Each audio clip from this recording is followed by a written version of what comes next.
Ikinagulat ng nakakarami ng ibinlandra ni Merit ito or ang kanyang mama. So, bago natin pagpatuloy natin pag-support today's video, kung bago ka pa lang sa aking channel, please subscribe, like, and pakit na rin po natin guys ang notification bell upang ma-update po tayo tuwing ako po nag-upload sa mga viral and trending video.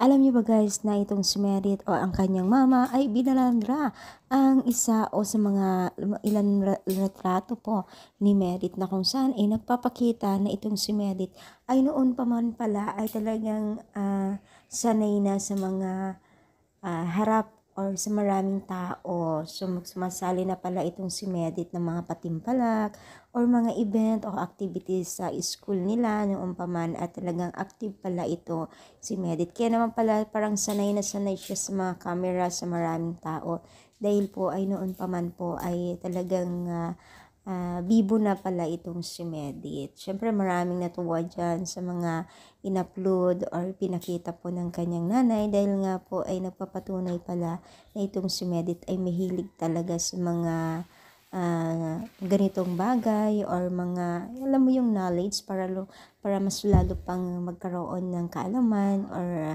mas mataas pa, maging mas mataas pa yung kanyang confidence. So, talaga palang na hindi na talaga bago kay Merit yung mga ganitong sitwasyon sa larangan ng social media kasi sanay na sanay na.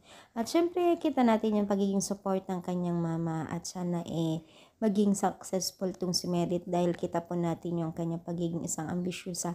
Actually, hindi naman po masama pagiging ambisyosa kung wala naman tayong inaapakan na tao, di ba? At kung may porsigido tayo, ay talagang makakamit natin ang ating pangarap. Gaya na kay Merit, may mga bagay-bagay na siyang nakakamit sa buhay. Ano masasabi ninyo? I-comment down, palike.